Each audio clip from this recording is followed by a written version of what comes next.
በዛሬው ዕለት በመቀሌ ወሳኝ ስብሰባ የሚካሄድ መሆኑ ታውቋል። በአሜሪካ ተወካዮችና በህወሓት ከፍተኛ አመራሮች መካከል የሚካሄድ ጥብቅ ስብሰባ ነው። በህወሓት አመራሮች ላይ ቪዛ እገዳን በመጣል አንድ ብሎ የጀመረው የትራምፕ አስተዳደር ከቅጣቱ ቀጥሎ አዲስ ምክክርን ለማድረግ በዛሬው ዕለት ወደ መቀሌ ልዑካን ቡድን የሚልክ መሆኑ ታውቋል።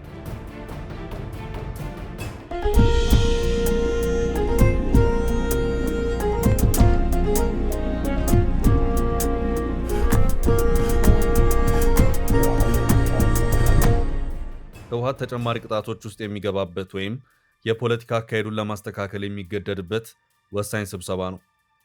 አሁን ያለው የትራምፕ አስተዳደር በአፍሪካው ቀንድ አንዳች ነገር ኮሽ እንዲል የፈለገ አይመስልም።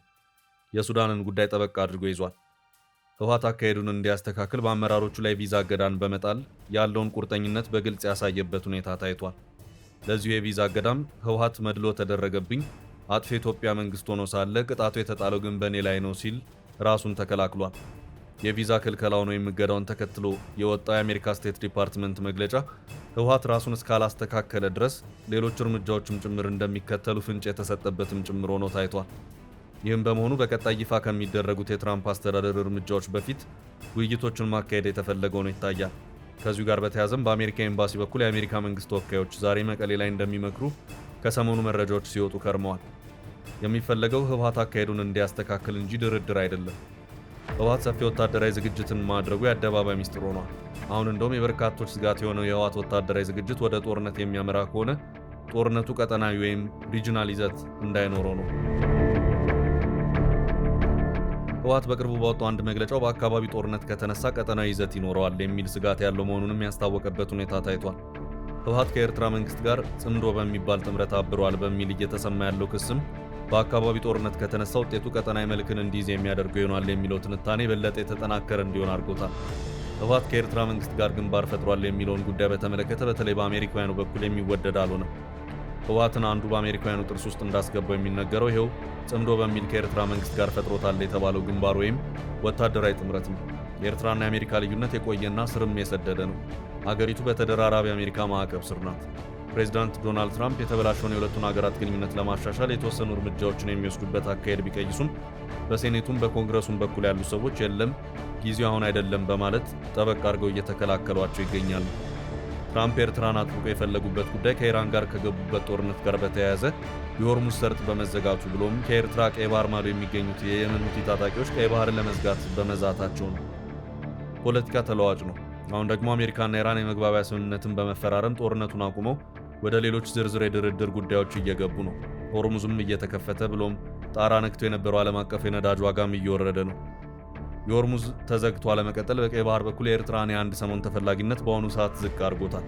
እናም በስቴት ዲፓርትመንት በኩል የኤርትራን ጉዳይ ሞቅ ሞቅ አድርጉት የሚለው አካሄድ ከዚህ በኋላ እየቀነሰ የሚሄዱ ጉዳይ ጥርጥር የለውም። በሆርሙዝ ወሽመጥ መዘጋት ሰሞን እንደነበረው አካሄድ አሁን በአሜሪካ የውጭ ግንኙነት የኤርትራ ጉዳይ የቅድሚያ አጀንዳ ሆኖ አይታይም። ኢሳያስ በቅርቡ ግንቦት 16 ቀን 2018 ዓ.ም በተካሄደው የኤርትራ ነጻነት በዓል ላይ ባደረጉት ንግግር እንደውም የትራምፕ አስተዳደርን አጥብቆ ሲተቹም ታይቷል። የኤርትራና አሜሪካ ግንኙነት በትራምፕ አስተዳደር ሊሻሻል ነው በሚል ሲነገር የነበረውም ቀዝቃዛ ውሃን የቸለሰበት ሁኔታ የንግግር ሆኖ ታይቷል። እነዚህ ሁኔታዎች ሲታዩ አሁን ባለው ሁኔታ የቀደመው የኤርትራና የአሜሪካ መንግስት የተበላሸ ግንኙነት አሁንም ቢሆን ባለበት የሚቀጥል መሆኑን የሚያመላክቱ ናቸው። በዚህ መሃል ህወሓት ከኤርትራ መንግስት ጋር ግንባር ፈጠረ የሚለው ጉዳይ አሜሪካውያኑ ህወሓት ላይ ፍጹማዊ በግልጽ አቋም ላይ ተመሰረተ አቋም እንዲይዙ እያደረጋቸው ነው ይታያል። የህወሓት የኤርትራ መንግስት ትስስር በአሜሪካ በኩል ለህወሓት ከባድ ኪሳራን የሚያስከትል ሆኗል። ህወሓት አንዳንድ የፖለቲካ ፋውል እንዲቆጠርበት ያደረገውም ይሄው ጉዳይ መሆኑን በርካታ ተንታኞች ሀሳባቸውን እየሰጡበት ያለ ጉዳይ ሆኖም እየታየ ነው። የአሜሪካ መንግስት ከህወሓት የኤርትራ መንግስት የወቅቱ ግንኙነት ጋር በተያያዘ በዚህ መልኩ እጅግ የከረረ አቋምን ከያዘ የህወሓት መውጫ መንገድ በየት በኩል ነው የሚለውም ሌላኛው ጥያቄ ነው። ህወሓት አንድ ጊዜ ከኤርትራ መንግስት ጋር የፈጠረው ጥምረት እሱ ራሱ ቢፈልገው እንኳን እንደዚሁ በቀላሉ የሚላቀቀው አይመስልም። ህወሓትና የኤርትራ መንግስት በድንበር ተገናኝተዋል። በነገራችን ላይ ወልቃይት ተወሰደብኝ የሚለው ህወሓት ዛሬም ድረስ በኤርትራ መንግስት ጦር ስር ስላሉት የኢትዮጵያ ግዛቶች ወይም የትግራይ ቀበሌዎች አንዳች ነገር ሲል ተሰምቶ አይታወቅም። የትግራይ ግዛታዊ አንድነት ቅድመ ጦርነት ወደ ነበረበት መመለስ አለበት ሲል ቀጥሎ የሚያስከትለው ምዕራብ ትግራይ ወይም ወልቃይትን እንጂ ዛሬም ድረስ በኤርትራ ጦር እጅ ስር ስላሉት ባድሜና አካባቢ አይደለም። ይህም ህወሓት ምን ያህል በኤርትራ መንግስት የበላይነት መዳፍ ስር እንደወደቀም ግልጽ ማሳያ ተደርጎ እንዲወሰድ የሚያደርግ ነው። ከዚህ ውጭም ኤርትራ ለህወሓት መውጫና መግቢያ እስትንፋስ እንደሆነችም እየተነገረ ነው። በቅርቡ በኢትዮ ኤርትራ ድንበር በኩል አድርጎ ወደ ሱዳን ሊሸጋገር የነበረው የህወሓት ጦርና የሎጂስቲክስ ጭነት በድሮን መመታቱም የተነገረው በዚሁ አቅጣጫ ነው። ህወሓትም በአካባቢው ጥቃቱ መድረሱን አረጋግጧል። እነዚህ ሁኔታዎች ሲታዩ ህወሓት የኢትዮ ኤርትራን ድንበር ከፍቶ ከኤርትራ ጋር ቀጥተኛ ግንኙነት ውስጥ እንደገባ ግልጽ አመላካቾች ናቸው። ከዚህ አንጻር አሁን ባለው ሁኔታ ህወሓትን ከኤርትራ መንግስት የማላቀቅ ማለትም የህልውና እስትንፋሱን እንደ መቁረጥ ያህል የሚቆጠር ይሆናል። የአሜሪካውያኑ የማያወላውል ፖለቲካዊ አቋም ደግሞ ህወሓት ከኤርትራ መንግስት ጋር የጀመረውን አጉል ፖለቲካዊ ባልንጀርነት ፈጽሞ ቀሪ እንዲያደርግ ነው። የኢሳያስ መንግስት በአሜሪካ ጥሩ ሪከርድ ያለው መንግስት አይደለም። ከህወሓት የኤርትራ መንግስት ትስስር አኳያ ሁኔታው ከሄደበት ርቀት አንጻር ግን የሚሆን አይመስልም። ይህ ማለት የትራምፕ አስተዳደር በስቴት ዲፓርትመንት በኩል ይፋ ያደረገው የህወሓት አመራሮች ላይ የቪዛ እገዳን የመጣል ጉዳይ ሰፍቶና ተስፋፍቶ ሌሎች ቀጣይ ዕቀባዎችን እያካተተ ይሄዳል ማለት ነው።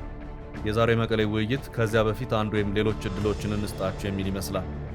ህወሓት ጦርነት ሊከፍት ነው፣ የአፍሪካውን ቀንድ ቀጠና ሌላ ትርምስ ውስጥ ሊከት ነው በሚል ከሚሰማበት ክስ ጎን ለጎን በቅርቡ በክልሉ ይፋ ያደረገው አንድ ረቂቅ አዋጅም የበርካቶችን ትኩረት በመሳብ ሌላ አዲስ ፖለቲካዊ ኪሳራንም እየጎተተበት ይገኛል። ዓለም አቀፍ የመብት ተሟጋች ሁማን ራይትስ ዎችም የዚሁ ስጋት ተጋሪ መሆኑን በማመልከት በትላንትናው ዕለት አንድ መግለጫ አውጥቷል። ሁማን ራይትስ ዎች ተመልክቻለሁ የሚለው የህወሓት አዋጅ ህዝባዊ ውይይት ሳይደረግበት የጸደቀ ነው ብሎታል። ይኸው በከፍተኛ ደረጃ የዜጎችን በህይወት የመኖር ሳይቀር አደጋ ላይ ጥላል የተባለው አዋጅ ጸድቋል፣ የለም በረቂቅ ላይ ነው ያለው፣ አልጸደቀም የሚሉ አሉ። እዚህ አካባቢ በሚገባ የጠራ ነገር የለም። ያም ሆኖ ሁማን ራይትስ ዎች በትላንቱ ትግራይንና ህወሓትን የተመለከተውን መግለጫ ያወጣው አዋጁ እንደጸደቀ ተደርጎ ነው። ጤናቸውና እድሜያቸው ለሚፈቅድላቸው ዜጎች ሁሉ የውትድርና አገልግሎትን ግዴታ ያደርጋል። አዋጁ ለተለያዩ ወንጀሎች እስከ ሞት ቅጣት የሚደርሱና ለዳኝነት አስቸጋሪ የሆኑ ሰፊ ትርጓሜዎችን የያዘ ነው በማለትም አጥብቆ ተችቶታል። ሁማን ራይትስ ዎች እንደውም ይህ አሁን ህወሓት ይፋ ያደረገው አዋጅ ከኤርትራ መንግስት የግዳጅ ብሔራዊ ውትድርና አዋጅ ጋር ተመሳሳይነት ያለው ነው በማለትም በተዘዋዋሪ መንገድ የሁለቱን ኃይሎች የሀሳብ መደጋገፍንም ጠቆም ያደረገበት ሁኔታም ታይቷል። እንደዚህ አይነቶቹ ሪፖርቶች ህወሓት በዓለም አቀፍ ደረጃ አካሂደዋለሁ ለሚለው የዲፕሎማሲ እንቅስቃሴ ከባድ ፈተናን የሚደቅኑ ሆነው ይታያሉ። የዚህን አዋጅ የከፋ የሚያደርገው ደግሞ ከቅጣቶቹ መካከል የሞት ቅጣትም ጭምር እንዲካተትበት መደረጉ ነው። በስትራቴጂካዊ መከላከያ አቅርቦቶች ላይ ጉዳት ማድረስ፣ የትግራይን ሰላምና ጸጥታ በከፍተኛ ደረጃ አደጋ ላይ መጣል፣ ከጠላት ጋር መተባበር ወይም የትግራይን አንድነትና ግዛት መናድ በሚሉ ዝርዝር ወንጀሎች ምድብ ውስጥ የተቀመጡት ድንጋጌዎች ጥፋተኛ ሆኖ ተገኝቷል በተባለው ዜጋ ላይ ሞት ቅጣት ተፈጻሚ እንዲሆን የሚያደርጉ ሆነውም ይታያሉ። አዋጁ የስርዓት ቅጣት ሲሆን የግዳጅ ውትድርና ዘመቻውን የተቹ ወይም ህዝብ እንዲቃወም የቀሰቀሱ አካላት እስከ 25 ዓመት የሚደርስ ጽኑ እስራት ይጣልባቸዋል። የገንዘብ ቅጣቱን በተመለከተ ደግሞ ከውትድርና የኮበለሉ ሰዎች እስከ 50 ሺህ ብር ድረስ ቅጣት የሚጣልባቸው ይሆናል። አዋጁ እንዲዘጋጅ ግድ ያለው ህዝቡ በተለይም ወጣቱ ክፍል ህወሓት የህልውና ዘመቻ ሉዓላዊነትን ማስከበር ዘመቻ ለሚለው ወታደራዊ እንቅስቃሴ ተባባሪ ለመሆን ባለመፈለጉ ነው። እንደዚህ አይነቶቹ የግዳጅ ወታደራዊ አፈሳዎችና አዋጁ የዓለም አቀፍ ሚዲያዎችን ትኩረት ሳይቀር የሳበ ሆኖም ታይቷል። የፈረንሳዊ ዜና ወኪል አጃንስ ፍራንስ ፕሬስ አፈሳው በክልሉ ኃይሎች በቀብር ስነ ስርዓት ላይ በተገኙ ወጣቶች ላይ ሳይቀር እንደሚፈጸምና የተያዙትም በኃይል ወደ ማሰልጠኛ ካምፖች እንደሚወሰዱ ጠቅሷል። የሀገር ውስጥ የሰብአዊ መብቶች ድርጅቶችና የመገናኛ ብዙሃን ዘገባዎችን እማኝ ያደረገው ድርጅቱ የክልሉ ባለስልጣናትና የትግራይ ታጣቂ ኃይሎች የቀድሞ ተዋጊዎች ወደ ክፍለ ጦራቸው እንዲመለሱ እያዘዙ ሲሆን ህጻናትን ጨምሮ አዳዲስ ተዋጊዎችን ለመመልመል የቤት ለቤት የጅምላ አፈሳ እያካሄዱ መሆኑንም ዘገባዎች እያመላከቱ ይገኛሉ። ሁማን ራይትስ ዎች በትናንቱ መግለጫው ከግዳጅ ውትድርና የሚያመልጡ ወጣቶች ወላጆችና ትናንሽ ልጆቻቸው ጭምር በጸጥታ ኃይሎች ቅጣት እየተጣለባቸው መሆኑን አመላክቷል።